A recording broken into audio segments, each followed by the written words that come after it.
Bonjour à toutes et à tous, vous êtes à l'écoute de l'émission On en parle à Taïwan, animée ce dimanche par Ça, Florian. et Fix. Alors, donc 3 sujets bien sûr, 3 animateurs et animatrices et animateurs, pour 3 sujets d'actualité taïwanaise de la semaine. On va parler de quoi ? Alors on va parler natation, mais cette fois-ci, ça sera pas natation olympique. Eh bien on a hâte d'en découvrir plus, puisque cette semaine justement, on a eu droit au sport nautique par Alex. Tout à fait, oui.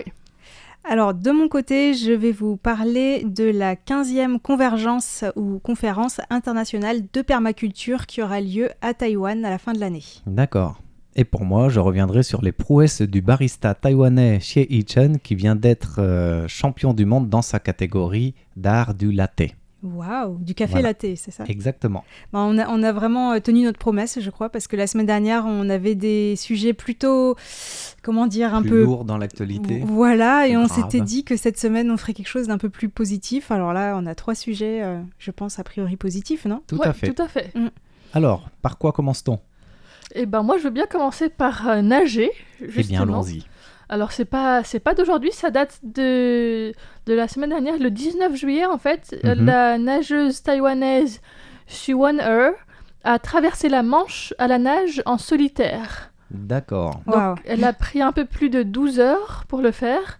Et elle est devenue la première personne de Taïwan à réaliser cet exploit, donc hommes et femmes confondus. D'accord. Et elle avait pris un petit peu les tests de la qualité de l'eau comme on fait pour les JO de la Seine ou...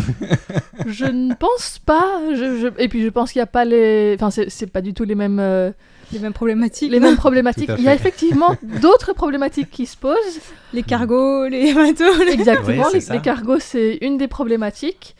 Les méduses en sont une autre. Ah ouais, Ah, oula. je pensais pas qu'il y aurait des méduses dans la Manche. Eh Oh, bah bah, si. Je pensais aussi que c'était Mhm. plus les eaux plutôt chaudes, tropicales, mais ouais. Non. Donc, elle avait d'abord traversé le détroit de Gibraltar à la nage en octobre l'année dernière. Et elle prévoyait d'abord de tenter la traversée de la Manche en août 2025. Et puis en fait, une place s'est libérée cette année, donc elle a eu de la chance, elle a pu se glisser plus tôt que prévu. Ah oui, Quand parce tu dis que... une place, ça veut dire qu'il faut réserver Il des faut créneaux quand réserver même des ou- créneaux à l'avance et il y a toute une préparation qui prend beaucoup de temps. Oui. Et donc il y a différentes... Je crois qu'il y a 3 entreprises différentes qui proposent de faire le suivi en bateau à côté parce que la personne, même si elle nage seule, Hmm. sans avoir le droit de toucher le bateau, Bah, il y déjà a quand pour même la sécurité. pour la sécurité, pour l'alimentation. Hmm. Donc il lui lance une bouteille ou bien quelque chose à manger qui est attaché par une corde au bateau. D'où Donc, elle l'expression mange ou lancer une boit. bouteille à la mer. C'est pas pareil, parce que du coup après il retire sur la corde pour Pour ramener récupérer le- la bouteille et ne pas polluer. Mais donc voilà, sur 12 heures effectivement il y a besoin de se nourrir, il y a besoin de faire tout ça. Ouais, c'est incroyable, 12 heures quand même. Moi qui tiens même pas quelques minutes à la nage. Il faut pas être pris de crampes, de fatigue. Ouais. Mais il faut apprendre à le Et puis, il y a gérer du courant, justement. en plus, Il y a des courants qui sont ouais. très très forts, ouais. Waouh. En fait, elle a parcouru une distance de 43,88 km, D'accord. alors qu'en fait, à vol d'oiseau, c'est 33,7 km. Avec les courants et tout Avec ça, les ça bougeait. courants et tout, ça lui a rajouté presque un tiers de la distance originale en plus, quoi, presque. Elle est partie d'où Elle est partie du Royaume-Uni, de Douvres, pour arriver à... pour arriver près de Calais, c'est ça, un peu plus à l'ouest. Bah, les courants ont aussi influencé Ouais, pas du coup, mal. ça a dû bouger un peu. Mais en fait, ça suit plus ou moins l'itinéraire du tunnel sous la Manche, mais avec des zigzags. Mhm. Voilà, un peu comme les ferries, mais Et sans avec ferry. la lumière du jour. D'accord. Et donc, elle est partie à 8h30 du matin, et elle a mis 12h, 17 minutes et 8 secondes. Voilà, donc... Je me rends pas compte si c'est proche d'un record ou pas, mais traverser 12 heures, ouais, Alors, ça doit être physiquement c'est pas proche intense. d'un record, mais c'est plus court que la moyenne. Voilà, Mhm. ils disent en général entre 12 et 16 heures, et la moyenne, c'était plutôt autour de 13h30. D'accord. Ouais, ça donne une bonne moyenne pour elle, du coup. Ah Ouais, ouais, C'est c'est un pas bon mal. chrono, là. Mhm. Ouais. Voilà, les conditions, c'est aussi qu'elle l'a fait sans combinaison, donc juste un simple maillot de bain. Waouh, c'était pas trop froid l'eau quand même dans ce coin-là. Température à 16,2 degrés. Waouh, ça D'accord. réveille, hein. Ouais. Pour l'eau, Ça l'air oblige à 17. bouger tout le temps, quoi. L'air 17. Et... En même temps, ça va. Enfin, ça va. Il n'y avait pas un grand écart, quoi. Mhm. Non. Et donc, voilà, elle n'avait pas le droit du tout de toucher le bateau de soutien jusqu'à Oui. ce que ses pieds soient sortis de l'eau et sur le sol français. D'accord. Elle avait un visa ou non, je rigole. Alors, je ne suis pas sûre, Il y a des contrôleurs. mais je sais Ouais. que... Enfin, voilà, c'est prévu parce que c'est quelque chose qui se fait assez régulièrement et qu'il laisse peut-être un quart d'heure sur le sol français pour récupérer un petit peu. Et après, il lui demande tout de suite de remonter dans le repartir. bateau Ah oui. pour repartir parce qu'effectivement, les personnes qui arrivent à la nage n'ont pas forcément les papiers pour rester en France. Mhm. Et donc, ils sont autorisés à y rester quelques minutes, le temps de reprendre leurs esprits. Et Pas t'imagines plus que ça, en fait. Donc, c'est une- assez strict. une athlète comme ça accueillie en grande pompe, collier de fleurs autour du cou et tout, ça va donner des idées à ceux qui veulent venir en effet sans passer par la case douane. Voilà, donc c'est félicitations, applaudissements, photos, et puis hop, repartir dans l'autre sens, quoi. Mhm. Mais en bateau. Mais en bateau, oui. Il vaut mieux. 12 heures de plus, bon, ça sera plus long en plus, j'imagine. Et puis après, il y a la nuit aussi. Donc elle expliquait qu'en fait, comme c'est aussi long, son état d'esprit et comment elle sentait aussi les douleurs physiques, ça a beaucoup évolué au fil de la traversée. Et la partie la plus difficile, c'était entre la 9e et la 10e heure, parce qu'elle avait le soleil dans les yeux. Et donc, il y a à peu près les 2 dernières heures où qu'elle a dû faire quasiment les yeux fermés, malgré des lunettes à miroir, parce que elle avait vraiment le soleil en pleine face. Ah oui, pour se diriger, enfin s'orienter, c'est pas facile du coup. Bah, du coup, il y a le bateau qui est à côté quand même. Oui, ça peut aider, mais... Et puis il y a les courants aussi, donc elle devait nager de travers à cause des courants, même si elle voyait la côte française, elle était assez proche, mais elle pouvait pas aller directement dans cette direction-là. Ouais. Ça doit être frustrant quand tu dis ça Ouais. y est, j'arrive, puis finalement t'arrives toujours pas. Donc la fin est vraiment plus difficile. Éprouvante, oui. Ouais. Et puis elle parle aussi de méduses de la taille d'un ballon de basket. Oh là Ah ouais, là. quand même. Ouais. Ça fait des rencontres pas très... Et très nombreuses aussi, elle devait constamment lever la tête pour éviter les méduses, qui sont probablement, selon ce qu'elle a dit, les plus grosses qu'elle ait jamais rencontrées. Tu m'étonnes. Voilà, donc elle a expliqué qu'elle s'était rendue au Royaume-Uni à la fin du mois de mai déjà pour s'entraîner pour un test qu'il faut absolument passer avant de pouvoir se lancer dans la traversée en solitaire de la Manche. Et ce test consiste à nager pendant 6 heures dans une eau à 16 degrés. Ah oui, donc c'était pile température ambiante de ce qu'elle a fait. C'est pour recréer un peu les conditions similaires. Il y a l'association de natation de la Manche qui demande aux candidats de faire d'abord ce test pour pas avoir trop de personnes qui ne soient pas en suffisamment bonnes conditions physiques qui tentent de traverser la Manche, quoi. Mhm. Oui. Donc elle disait pendant la première semaine d'entraînement, elle tremblait presque tout le temps et ses doigts changeaient de couleur. Et Ça doit être démoralisant. ouais, en fait, au début de l'entraînement, il était même dans une eau un peu plus froide, à 14 degrés, pour qu'elle soit capable de mieux résister, en fait. Elle a pu rester dans l'eau que 15 minutes, et elle a dû sortir tellement c'était froid. Le deuxième jour, elle a pu nager une demi-heure. Le troisième jour, 1 heure. Ensuite, 2 heures, 2h30.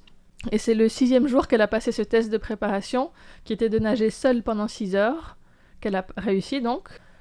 Après, elle s'est aussi entraînée sur le lac Windermere, qui est un parcours de 17 km. Et elle a aussi fait 2 traversées de la Manche en relais avec une équipe. Donc, ils étaient 1x5, 1x6, à alterner toutes les heures. D'accord. Et donc, ça permet aussi de s'habituer aux conditions de nage en mer, le jour et la nuit. Oui, parce que ça doit être largement différent. C'est ça, ouais. Même si elle s'entraîne parfois en mer, mais j'imagine plus proche de la rive, d'être vraiment à différents endroits où voir comment les autres nagent, voir toutes les méduses, les cargos, les courants aussi, les vagues. Et tous ces entraînements sont encadrés par l'association C'est qui ça, les prend en ouais. charge. Ouais. Donc elle est restée depuis fin mai, c'est ça, jusqu'à mi-juillet, fin juillet presque. Donc c'est quand même un entraînement assez important. Et elle dit effectivement ça demande beaucoup de temps de préparation. C'est aussi un énorme investissement au niveau mental et au niveau financier parce que effectivement tout ça n'est absolument pas gratuit. Donc voilà, elle reconnaît aussi que voilà, il y a besoin de donner beaucoup plus que juste l'effort physique en fait pour pouvoir faire tout ça. Surtout qu'on imagine c'est plus difficile de trouver des sponsors dans ce genre d'aventure que dans d'autres sports plus visibles ou alors qui vont mieux rapporter pour les sponsors éventuels, quoi. Ouais. Donc voilà, elle a dit aussi après avoir terminé cette traversée à la nage, le soir elle n'a pas réussi à dormir parce qu'elle était à la fois épuisée physiquement et en même temps euphorique d'avoir réussi. Et elle dit après ça, elle aimerait continuer à s'entraîner au Royaume-Uni jusqu'à fin août, et ensuite aller aux États-Unis et tenter de traverser un autre détroit. D'accord. Donc, de revenir des États-Unis à Taïwan à la nage, ça fait Probablement. gros comme détroit, ça. Ouais. Je pense pas que ce soit non plus c'est le détroit de Bering qui est là-haut Il y en a peut-être plusieurs. Alaska et Russie. Oui, il me semble.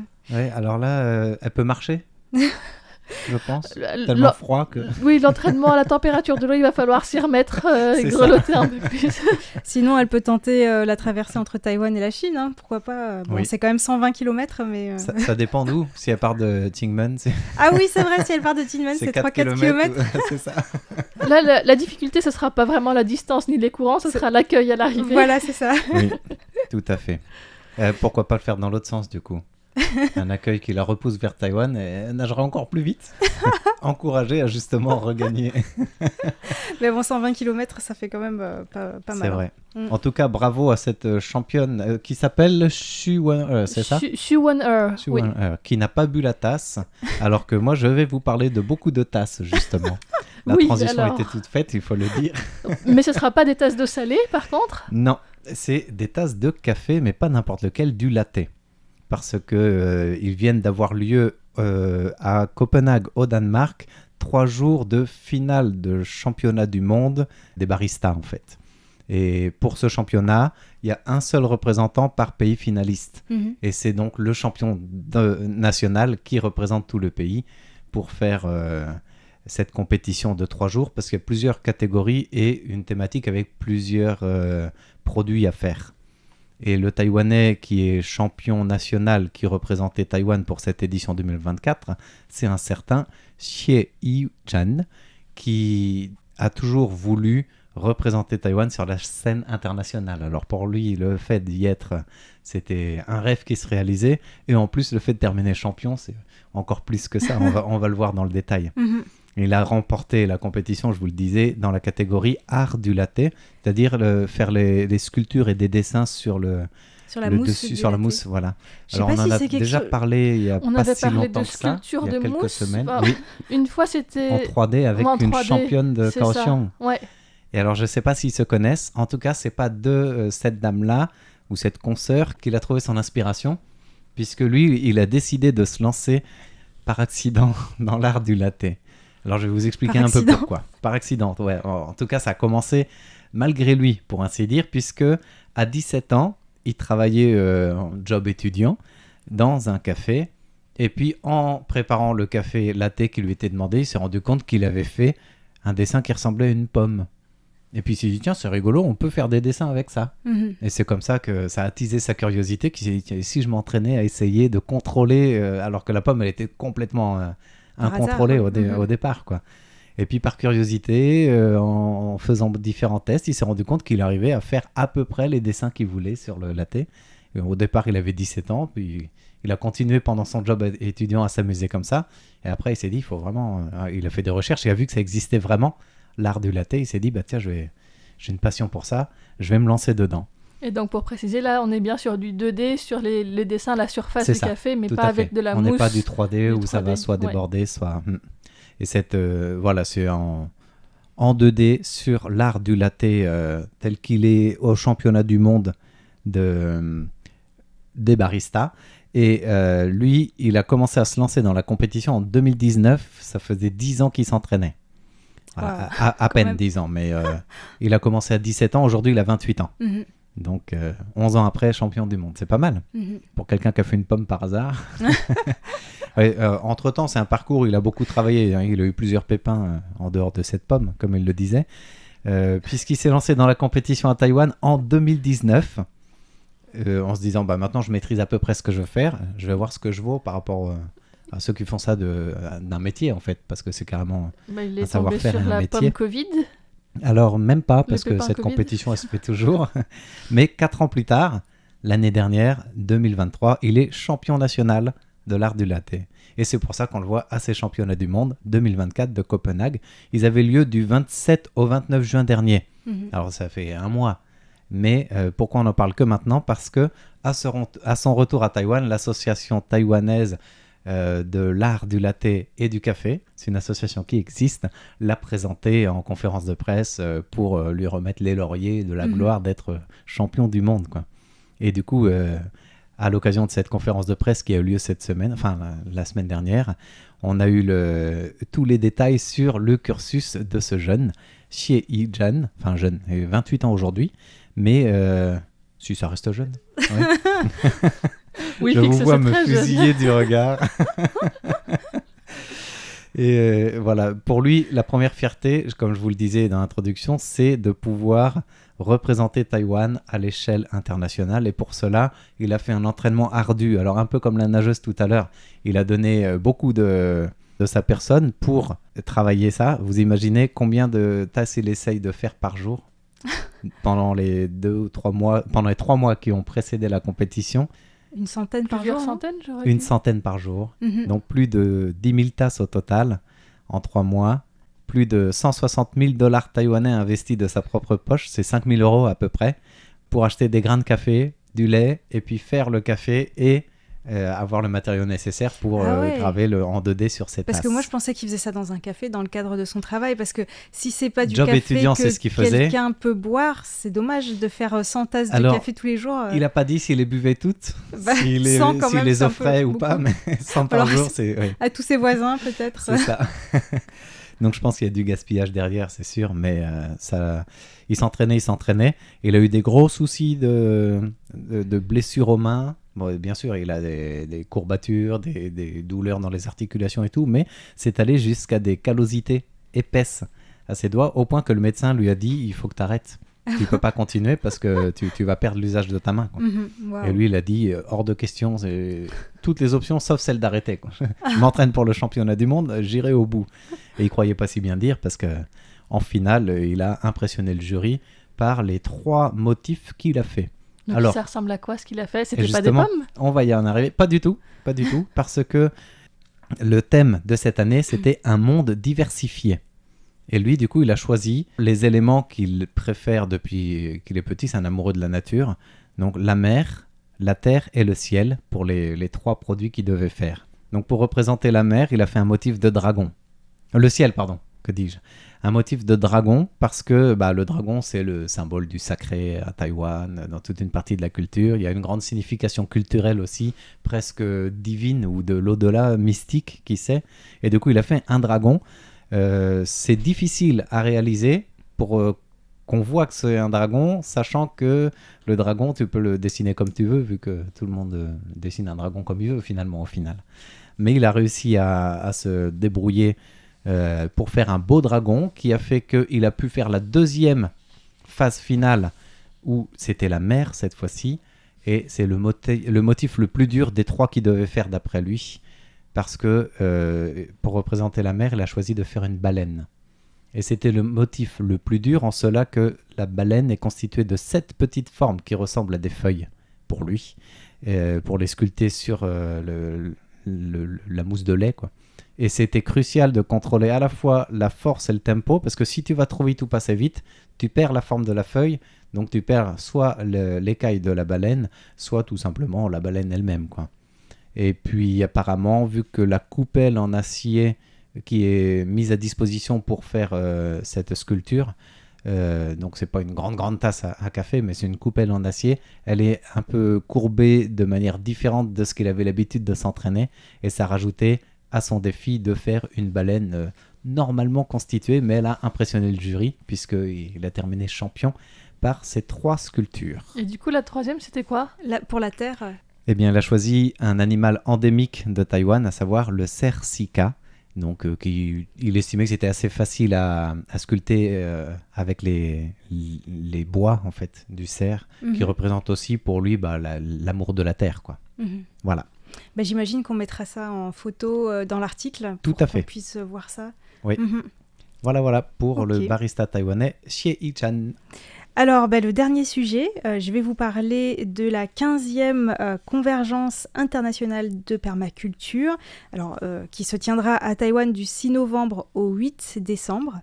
Pourquoi je vous en parle maintenant ? C'est parce que les inscriptions sont ouvertes. Donc, c'est quand même un événement... C'est dans l'actualité. Voilà, puis c'est un événement international quand même qui arrive pour la première fois à Taïwan. Donc, c'est très intéressant. Il y aura plein de monde qui viendra des 5 continents. Ce sera à Taipei ou dans une autre ville ? Et bien justement, ça sera à la campagne, j'imagine. Ce sera principalement à Taidong, donc à Dulan. Cool. Il y a à la fois un site chez Earth Passengers, qui est un centre de formation en permaculture dont j'ai parlé déjà, par exemple, dans les joies de l'éco-construction. Oui. Et aussi dans le comté de Taidong également, chez la communauté Taromak, qui sont des Rukai, qui vont accueillir aussi toute une partie. Je vous parlerai de ça plus en détail tout à l'heure. Et ils ont choisi de ne pas faire la grande conférence à Taipei, mais à Kaohsiung, pour changer, parce que sinon, il y a toujours tout qui se passe à Taipei, donc c'est un peu... Et puis, si le reste des activités est à Taidong, c'est aussi plus proche, en fait. C'est vrai. D'aller à Kaohsiung, qui est dans le sud. Plus proche, mais pas forcément plus rapide. C'est vrai. Ça, c'est une autre question.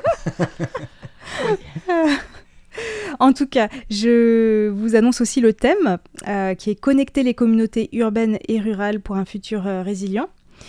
Et peut-être avant d'entrer dans les détails de ce qu'il y aura dans cette conférence, je pense que c'est quand même bien de rappeler un peu qu'est-ce que la permaculture. Est-ce que vous avez une idée ? Est-ce que vous avez écouté mes émissions des joies de l'éco-construction ou vous voulez que je fasse un petit rappel ? Moi, je plaide coupable. Mais je vois une petite idée, mais... J'ai pas écouté beaucoup, mais il me semble que c'est peut-être mettre des graines et puis laisser ce qui pousse naturellement sans trop désherber, sans enlever. Et puis si ça pousse pas, on n'insiste pas non plus. C'est de laisser après la nature donner ce qu'elle donne spontanément, quoi, juste en mettant les graines dans le champ. Et un cycle un peu circulaire aussi, non ? Il n'y a pas de gaspillage. Tout à fait. En fait, je vais vous expliquer un petit peu, mais c'est vrai que la première idée à laquelle on pense quand on parle permaculture, c'est souvent l'agriculture plus naturelle. Oui. Mais en fait, la permaculture, c'est plus large que l'agriculture. C'est quand même... Il y a le mot culture dedans, donc on pense à... Comment dire, on pense à faire pousser des plantes quand même. Voilà, au départ, le mot signifie... c'est la contraction de permanent et agriculture en anglais. Donc, agriculture durable, mais ça a aussi le sens de culture dans le sens mode de vie. Parce que c'est vraiment c'est à la fois une alternative à l'agriculture intensive qui est basée sur les pesticides, etc. Mais c'est bien plus que cela, c'est tout un autre mode de vie plus durable. Et donc, c'est un concept qui est assez récent parce que ça a été élaboré dans les années 1970 par le biologiste australien Bill Mollison et son élève David Holmgren. Pour eux, ce qui est important, c'est d'essayer de s'inspirer du vivant, comment fonctionne le vivant, et en fait d'étudier les conditions locales pour justement essayer de tendre vers un mode de vie plus durable et aussi pour régénérer la nature. Donc ils se sont à la fois basés sur des découvertes scientifiques récentes et sur des connaissances traditionnelles, par exemple l'agriculteur japonais Masanobu Fukuoka.